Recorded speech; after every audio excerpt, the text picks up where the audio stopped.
Hi friends, ഇന്ന് നമ്മൾ LDC എക്സാമിന് വേണ്ടിയിട്ടുള്ള കറണ്ട് അഫെയറിൻ്റെ മൂന്നാമത്തെ ക്ലാസ്സിലേക്കാണ് പോകുന്നത്.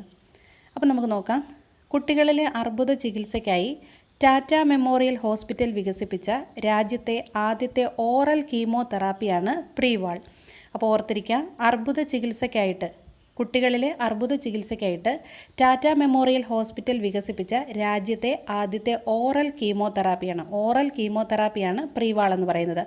ടാറ്റ മെമ്മോറിയൽ ഹോസ്പിറ്റലാണ് ഈ രാജ്യത്തെ ആദ്യത്തെ ഓറൽ കീമോതെറാപ്പിയായ പ്രീവാൾ ഡെവലപ്പ് ചെയ്തത്. അടുത്തതും ഒരു ചികിത്സയുമായിട്ട് ബന്ധപ്പെട്ടതാണ്. ബ്രെയിലി സ്ട്രിപ്പ് ഉപയോഗിച്ച് 50 വയസ്സിന് താഴെയുള്ള സ്ത്രീകളിലെ സ്തനാർബുദം കണ്ടെത്തുന്നതിനുള്ള പരിശോധനാ രീതിയാണ് ഡിസ്കവറിംഗ് ഹാൻഡ്സ്. അപ്പോൾ ബ്രെയിലി സ്ട്രിപ്പ് ഉപയോഗിച്ച് 50 വയസ്സിൽ താഴെയുള്ള സ്ത്രീകളിലെ സ്തനാർബുദം കണ്ടെത്തുന്നതിനായുള്ള പരിശോധനാ രീതിയാണ് ഡിസ്കവറിംഗ് ഹാൻഡ്സ് എന്ന് പറയുന്നത്. അപ്പോൾ കുട്ടികളിലെ അർബുദ ചികിത്സയ്ക്കായിട്ട് ടാറ്റ മെമ്മോറിയൽ ഹോസ്പിറ്റൽ വികസിപ്പിച്ച രാജ്യത്തെ ആദ്യത്തെ ഓറൽ കീമോതെറാപ്പിയാണ് പ്രീവാൾ. അതുപോലെ തന്നെ ബ്രെയിലി സ്ട്രിപ്പ് ഉപയോഗിച്ച് 50 വയസ്സിൽ താഴെയുള്ള സ്ത്രീകളിലെ സ്തനാർബുദം കണ്ടെത്തുന്നതിനുള്ള പുതിയ പരിശോധനാ രീതിയാണ് ഡിസ്കവറിംഗ് ഹാൻഡ്സ്. ഇനി മീരാഭായിയുടെ ജന്മദിനത്തോടനുബന്ധിച്ച് കേന്ദ്രം പുറത്തിറക്കിയ നാണയത്തിൻ്റെ മൂല്യം 525 രൂപയാണ്. മീരാഭായിയുടെ ജന്മദിനത്തോടനുബന്ധിച്ച് കേന്ദ്രം 525 രൂപയുടെ നാണയവും അതുപോലെ സ്റ്റാമ്പും പുറത്തിറക്കി.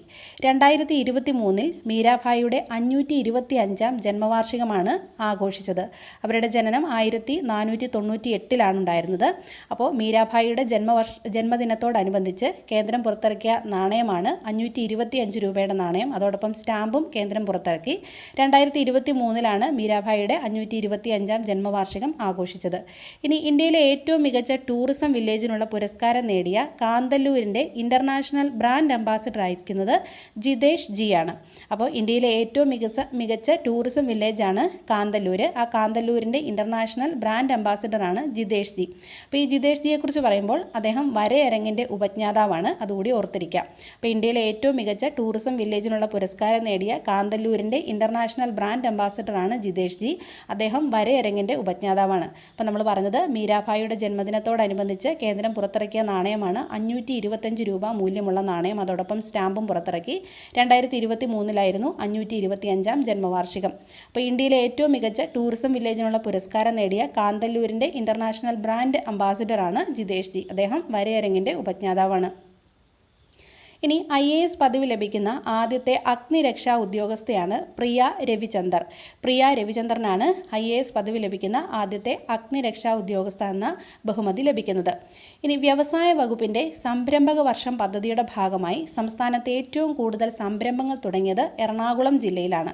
അപ്പോൾ ഈ വർഷത്തെ വ്യവസായ വകുപ്പിൻ്റെ സംരംഭക വർഷം പദ്ധതിയുടെ ഭാഗമായിട്ട് ഏറ്റവും കൂടുതൽ പുതിയ സംരംഭങ്ങൾ ആരംഭിച്ചത് എറണാകുളം ജില്ലയിലാണ്. അപ്പോൾ IAS പദവി ലഭിക്കുന്ന ആദ്യത്തെ അഗ്നിരക്ഷാ ഉദ്യോഗസ്ഥ പ്രിയ രവിചന്ദറാണ്. അതുപോലെ വ്യവസായ വകുപ്പിൻ്റെ സംരംഭക വർഷം പദ്ധതിയുടെ ഭാഗമായി സംസ്ഥാനത്തെ ഏറ്റവും കൂടുതൽ സംരംഭങ്ങൾ തുടങ്ങിയ ജില്ല എറണാകുളം ജില്ലയാണ്. ഇനി ഏഷ്യ പസഫിക്കിലെയും യൂറോപ്പിലെയും സർവകലാശാലകളുമായി അക്കാദമിക് സഹകരണത്തിനൊരുങ്ങുന്ന ഇന്ത്യൻ സംസ്ഥാനം കേരളമാണ്. ഏഷ്യ പസഫിക്കിലെയും യൂറോപ്പിലെയും വിവിധ സർവകലാശാലകളുമായി അക്കാദമിക് സഹകരണത്തിനൊരുങ്ങുന്ന ഇന്ത്യൻ സംസ്ഥാനം നമ്മുടെ കേരളമാണ്. ഈ വർഷത്തെ സംസ്ഥാന ടെക്നിക്കൽ സ്കൂൾ കലോത്സവത്തിന് വേദിയായത് ചിറ്റൂരാണ്. പാലക്കാട് ജില്ലയിലെ ചിറ്റൂരിലായിരുന്നു ഈ വർഷത്തെ സംസ്ഥാന ടെക്നിക്കൽ സ്കൂൾ കലോത്സവം നടന്നത്. അപ്പോൾ ഏഷ്യ പസഫിക്കിലെയും യൂറോപ്പിലെയും സർവകലാശാലകളുമായി അക്കാദമിക് സഹകരണത്തിനൊരുങ്ങുന്ന ഇന്ത്യൻ സംസ്ഥാനം നമ്മുടെ കേരളമാണ്. അതേപോലെ തന്നെ ഈ വർഷത്തെ സംസ്ഥാന ടെക്നിക്കൽ സ്കൂൾ കലോത്സവത്തിന് വേദിയായത് നമ്മുടെ പാലക്കാട് ജില്ലയിലെ ചിറ്റൂർ വെച്ചിട്ടാണ് ടെക്നിക്കൽ സ്കൂൾ കലോത്സവം നടന്നത്. ഇനി 2024 പ്രകാശനം ചെയ്ത വൈക്കം സത്യാഗ്രഹവും കേരള നവോത്ഥാനവും എന്ന പുസ്തകത്തിൻ്റെ രചയിതാവ് ഡോക്ടർ M ശാർങ്ങധരനായിരുന്നു. 2024 ഈ പുസ്തകം പ്രകാശനം ചെയ്തത്. പുസ്തകത്തിൻ്റെ പേര് വൈക്കം സത്യാഗ്രഹവും കേരള നവോത്ഥാനവും. ഈ പുസ്തകത്തിൻ്റെ രചയിതാവ് ഡോക്ടർ M ശാർങ്ങധരനായിരുന്നു. ഇനി മഹാകവി കുമാരനാശാൻ്റെ 100-ാം ചരമവാർഷികം നമ്മൾ 2024 ആചരിച്ചു. അതിൻ്റെ ഭാഗമായിട്ട് കേരളത്തിലെ തിയേറ്ററുകളിൽ പ്രദർശിപ്പിച്ച സിനിമയാണ് ഗ്രാമവൃക്ഷത്തിലെ കുയിൽ. നമ്മുടെ കുമാരനാശാൻ്റെ ജീവിതവുമായിട്ട് ബന്ധപ്പെട്ടതാണ് ഗ്രാമവൃക്ഷത്തിലെ കുയിൽ. അപ്പോൾ മഹാകവി കുമാരനാശാൻ്റെ 100-ാം ചരമവാർഷികത്തോടനുബന്ധിച്ച് കേരളത്തിലെ തിയേറ്ററുകളിൽ പ്രദർശിപ്പിച്ച സിനിമയാണ് ഗ്രാമവൃക്ഷത്തിലെ കുയിൽ. അപ്പോൾ 2024 പ്രകാശനം ചെയ്ത ബുക്കാണ് നമ്മൾ പറഞ്ഞത് വൈക്കം സത്യാഗ്രഹവും കേരള നവോത്ഥാനവും. അത് എഴുതിയത് ഡോക്ടർ M ശാർങ്ങധരനാണ്. മഹാകവി കുമാരനാശാൻ കുമാരനാശാൻ്റെ 100ാം ചരമവാർഷികത്തോടനുബന്ധിച്ച് കേരളത്തിലെ തിയേറ്ററുകളിൽ പ്രദർശിപ്പിച്ച സിനിമയായിരുന്നു ഗ്രാമവൃക്ഷത്തിലെ കുയിൽ. അദ്ദേഹത്തിൻ്റെ ഒരു കൃതിയും ഇതുപോലെ ഈ പേരിൽ തന്നെയുണ്ട്. ഗ്രാമവൃക്ഷത്തിലെ കുയിൽ എന്ന കൃതിയും കുമാരനാശാൻ്റേത് തന്നെയാണ്. ഇനി ബഹിരാകാശത്ത് ഫ്യൂവൽ സെൽ സാങ്കേതിക വിദ്യയിൽ വൈദ്യുതി ഉൽപ്പാദിപ്പിക്കുന്ന എത്രാമത്തെ രാജ്യമായിട്ടാണ് ഇന്ത്യ മാറിയത്? അത് 2ാമത്തെ രാജ്യമാണ്. ബഹിരാകാശത്ത് ഫ്യൂവൽ സെൽ സാങ്കേതിക വിദ്യയിലൂടെ വൈദ്യുതി ഉൽപ്പാദിപ്പിക്കുന്ന 2ാമത്തെ ലോകരാജ്യമാണ് ഇന്ത്യ. അപ്പോൾ ഇതിന് കാരണമായത് 2024 ജനുവരി 1 വിക്ഷേപിച്ച എക്സ്പോസാറ്റിൻ്റെ വാഹനമായിട്ടുള്ള PSLV C-58ൽ നടത്തിയ പരീക്ഷണത്തിലാണ് 150 വാട്ട് വൈദ്യുതി ഉൽപ്പാദിപ്പിച്ചത്. അപ്പോൾ നമ്മൾ മുന്നേ പഠിച്ചതാണ്. 2024 ജനുവരി 1 എക്സ്പോസാറ്റ് വിക്ഷേപിച്ചത്. അതിൻ്റെ വാഹനമായിരുന്നു PSLV C-58. അതും പ്രധാനപ്പെട്ടതാണ്. ഈ PSLV C-58ലാണ് പരീക്ഷണം നടത്തി 150 വാട്ട് വൈദ്യുതിയാണ് ഉൽപ്പാദിപ്പിച്ചത്. ഇതോടുകൂടി ബഹിരാകാശത്ത് ഫ്യൂവൽ സെൽ സാങ്കേതിക വിദ്യയിലൂടെ വൈദ്യുതി ഉൽപ്പാദിപ്പിക്കുന്ന 2ാമത്തെ രാജ്യമായിട്ട് നമ്മുടെ രാജ്യം മാറി. 2024 ജനുവരി 1 വിക്ഷേപിച്ച എക്സ്പോസാറ്റിലെ PSLV C-58ലാണ് ഈ പരീക്ഷണം നടത്തി വിജയിപ്പിച്ചത്. 150 വാട്ട് വൈദ്യുതിയാണ് ഒറ്റത്തവണ നമ്മൾ നിർമ്മിച്ചെടുത്തത്. ഇനി 2024 ജനുവരിയിൽ ഇരിങ്ങാലക്കുട ക്രൈസ്റ്റ് കോളേജിലെ ഗവേഷകർ കണ്ടെത്തിയ വയനാട്ടിലെ വെള്ളരിമലയിൽ നിന്നും കണ്ടെത്തിയ പുതിയ ഇനം തുമ്പിയാണ് വർണ്ണനിഴൽ തുമ്പി. ഇപ്പോൾ 2024 നമ്മുടെ വയനാട്ടിലെ വെള്ളരിമലയിൽ നിന്നും കണ്ടെത്തിയ തുമ്പിയാണ് വർണ്ണനിഴൽ തുമ്പി. അറബിക്കടലിൽ കടൽ കൊള്ളക്കാരിൽ നിന്നും ഇന്ത്യൻ നാവികസേന മോചിപ്പിച്ച ലൈബീരിയൻ കപ്പലാണ് MV ലീല നോർഫോക്ക്. അറബിക്കടലിൽ കടൽ കൊള്ളക്കാർ കവർന്നെടുത്ത കപ്പലായിരുന്നു, ലൈബീരിയൻ കപ്പലായിരുന്നു MV ലീല നോർഫോക്ക്. അതിനെ മോചിപ്പിച്ചത് ഇന്ത്യൻ നാവികസേനയാണ്. അപ്പോൾ 2024 ജനുവരിയിൽ ഇരിങ്ങാലക്കുട ക്രൈസ്റ്റ് കോളേജിലെ ഗവേഷകർ വയനാട്ടിലെ വെള്ളരിമലയിൽ നിന്നും കണ്ടെത്തിയ പുതിയനം തുമ്പിയാണ് വർണ്ണനിഴൽ തുമ്പി. അറബിക്കടലിൽ കടൽ കൊള്ളക്കാരിൽ നിന്നും ഇന്ത്യൻ നാവികസേന മോചിപ്പിച്ച ലൈബീരിയൻ കപ്പലാണ് MV ലീല നോർഫോക്ക്. ഇനി ഇന്ത്യയുടെ ആദ്യത്തെ സൗരദൗത്യമായ ആദിത്യ L1, അതെപ്പോഴും ചോദിക്കാറുള്ളതാണ്. ഇന്ത്യയുടെ ആദ്യത്തെ സൗരദൗത്യം ഏതാണെന്നുള്ളത്. അത് ആദിത്യ L1 ആണ്, നമുക്ക് എല്ലാവർക്കും അറിയാം. ഈ ആദിത്യ L1 പേടകം ലഗ്രാഞ്ച് പോയിന്റിൽ എത്തിയ ഡേറ്റ് 2024 ജനുവരി 6 വളരെ പ്രധാനപ്പെട്ടതാണ്, ചോദിച്ചിട്ടുള്ളതാണ്. ഇന്ത്യയുടെ ആദ്യ സൗരദൗത്യമായ ആദിത്യ L1 പേടകം ലഗ്രാഞ്ച് പോയിന്റിലെത്തിയത് 2024 ജനുവരി 6 ഓർത്തിരിക്കുക, വളരെ പ്രധാനപ്പെട്ട ഡേറ്റാണ് 2024 ജനുവരി 6. നമ്മുടെ ആദിത്യ L1 വിക്ഷേപിച്ച ഡേറ്റും വളരെ പ്രധാനപ്പെട്ടതാണ്. 2023 സെപ്റ്റംബർ 2 നമ്മുടെ ആദിത്യ L1, ഇന്ത്യയുടെ ആദ്യത്തെ സൗരദൗത്യമായ ആദിത്യ L1നെ വിക്ഷേപിച്ചത് 2023 സെപ്റ്റംബർ 2 അത് ലഗ്രാഞ്ച് പോയിന്റിലെത്തിയത് 2024 ജനുവരി 6 അങ്ങനെ 127ാമത്തെ ദിവസമാണ് നമ്മുടെ ആദിത്യ L1 ലക്ഷ്യത്തിലേക്ക് എത്തിയത്. അപ്പോൾ കേരളത്തിൽ വികസിപ്പിച്ച ആദിത്യയുടെ പൈലോഡാണ് പാപ്പ എന്ന് പറയുന്നത്. കേരളത്തിൽ വികസിപ്പിച്ച ആദിത്യയുടെ പൈലോഡാണ് പാപ്പ. പാപ്പായുടെ പൂർണ്ണരൂപം plasma analyser package for Aditya എന്നുള്ളതാണ്. നമ്മുടെ കേരളത്തിൽ വികസിപ്പിച്ചത് അടുത്താണ് ഈ payload PAPA plasma analyser package for Aditya.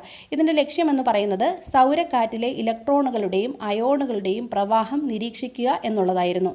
ഈ ദൗത്യത്തിൻ്റെ ലക്ഷ്യം സൗരക്കാറ്റിലെ ഇലക്ട്രോണുകളുടെയും അയോണുകളുടെയും പ്രവാഹം നിരീക്ഷിക്കുക. അപ്പോൾ ഇന്ത്യയുടെ ആദ്യത്തെ സൗരദൗത്യമായ ആദിത്യ L1 പേടകം ലഗ്രാഞ്ച് പോയിന്റിലെത്തിയ ഡേറ്റ് മറക്കാതെ ഓർത്തിരിക്കുക, 2024 ജനുവരി 6 അവിടെ എത്തുന്നതിന് മുമ്പ് ഇത് വിക്ഷേപിച്ചത് 2023 സെപ്റ്റംബർ 2 അങ്ങനെ 2023 സെപ്റ്റംബർ 2 വിക്ഷേപിച്ച് 2024 ജനുവരി 6 27ാമത്തെ ദിവസമാണ് ലക്ഷ്യത്തിൽ എത്തിച്ചേർന്നത്. കേരളത്തിൽ വികസിപ്പിച്ച ആദിത്യയുടെ പൈലോഡാണ് പാപ്പ, മറക്കാതെ ഓർത്തിരിക്കുക. പ്ലാസ്മ അനലൈസർ പാക്കേജ് ഫോർ ആദിത്യയാണ് പാപ്പയുടെ പൂർണ്ണരൂപം. ഇതിൻ്റെ ലക്ഷ്യം എന്ന് പറയുന്നത് സൗരക്കാറ്റിലെ ഇലക്ട്രോണുകളുടെയും അയോണുകളുടെയും പ്രവാഹം നിരീക്ഷിക്കുക എന്നുള്ളതായിരുന്നു. നമ്മുടെ ആദിത്യ L1ൻ്റെ വിക്ഷേപണ വാഹനം മറക്കാതെ ഓർത്തിരിക്കുക, വളരെ പ്രധാനപ്പെട്ടതാണ്. PSLV C-57 ആദിത്യ L1ൻ്റെ വിക്ഷേപണ വാഹനം PSLV C-57 ഇതിൻ്റെ ഭാരം 1473 കിലോഗ്രാം ആണ്. ആദിത്യയുടെ ഭാരം 1473 കിലോഗ്രാം. കാലാവധി ഏകദേശം 5 വർഷത്തോളമാണ് ഇത് പ്രവർത്തിക്കുന്നത്. ഇതിൻ്റെ മിഷൻ ഡയറക്ടറും വളരെ പ്രധാനപ്പെട്ടതാണ്. SR ബിജു ആണ് മിഷൻ ഡയറക്ടർ, മാറിപ്പോകരുത്. മിഷൻ ഡയറക്ടർ SR ബിജു ആണ്. പ്രൊജക്റ്റ് ഡയറക്ടറാണ് നിഗർ ഷാജി. ഇവരെ രണ്ടുപേരെ ഓർത്തിരിക്കുക. മിഷൻ ഡയറക്ടർ SR ബിജു, അതുപോലെ പ്രൊജക്റ്റ് ഡയറക്ടർ നിഗർ ഷാജിയാണ്. നമ്മുടെ ആദിത്യയുടെ വിക്ഷേപണ വാഹനം PSLV C-57 ഭാരം 1473 കിലോഗ്രാം ആണ്. കാലാവധി 5 വർഷവും. ഇതിൻ്റെ ആദിത്യ L1ൻ്റെ mission director SR Biju, project director Nigar ഷാജിയുമാണ്. ഇനി പ്രൊഫസർ MK സാനു പുരസ്കാരം 2024 ലഭിച്ചത് MT വാസുദേവൻ നായർക്കായിരുന്നു. പ്രൊഫസർ MK സാനു പുരസ്കാരം 2024 ലഭിച്ചത് MT വാസുദേവൻ നായർക്കായിരുന്നു. ഇനി 2024 ജനുവരിയിൽ അന്തരിച്ച ബ്രസീലിയൻ ഫുട്ബോൾ താരം, വളരെ പ്രശസ്തനായിരുന്ന ബ്രസീലിയൻ ഫുട്ബോൾ താരമാണ് മരിയോ സഗല്ലോ. ഓർത്തിരിക്കുക, 2024 ജനുവരിയിൽ അന്തരിച്ച ബ്രസീലിയൻ ഫുട്ബോൾ താരമാണ് മരിയോ സഗല്ലോ. ഇനി മോഹൻലാൽ അഭിനയകലയിലെ ഇതിഹാസം എന്ന പുസ്തകം രചിച്ചത് പ്രൊഫസർ MK സാനു ആയിരുന്നു. മോഹൻലാൽ അഭിനയകലയിലെ ഇതിഹാസം എന്ന പുസ്തകം രചിച്ചത് പ്രൊഫസർ MK സാനു ആയിരുന്നു. ഇനി സംസ്ഥാനത്ത് ആദ്യമായി ഓൺലൈൻ ഗ്രാമസഭ സംഘടിപ്പിച്ച പഞ്ചായത്ത് മലയൻകീഴ് പഞ്ചായത്താണ്. തിരുവനന്തപുരം ജില്ലയിലെ മലയൻകീഴ് പഞ്ചായത്താണ് സംസ്ഥാനത്ത് ആദ്യമായിട്ട് ഓൺലൈൻ ഗ്രാമസഭ സംഘടിപ്പിച്ചത്. മലയൻകീഴാണ്. 2024 ജനുവരിയിൽ അന്തരിച്ച ബ്രസീലിയൻ ഫുട്ബോൾ താരത്തിന് നമ്മൾ പറഞ്ഞു മരിയോ സഗല്ലോയാണ്. അതുപോലെ മോഹൻലാൽ അഭിനയകലയിലെ ഇതിഹാസം എന്ന പുസ്തകം രചിച്ചത് പ്രൊഫസർ MK സാനു ആണ്. അതേപോലെ ഓർത്തിരിക്കേണ്ടതാണ്, സംസ്ഥാനത്ത് ആദ്യമായി ഓൺലൈൻ ഗ്രാമസഭ സംഘടിപ്പിച്ച പഞ്ചായത്ത് മലയൻകീഴ് പഞ്ചായത്താണ്. തിരുവനന്തപുരം ജില്ലയിലെ മലയൻകീഴ് പഞ്ചായത്ത്. അപ്പോൾ നമ്മൾ ഇത്രയും കാര്യങ്ങളാണ് നമ്മൾ ഈ 3ാമത്തെ ക്ലാസ്സിൽ നോക്കിയത്. ബാക്കി ഫാക്റ്റുകളുമായിട്ട് നമുക്ക് അടുത്ത ക്ലാസ്സിൽ കാണാം. എല്ലാവർക്കും താങ്ക്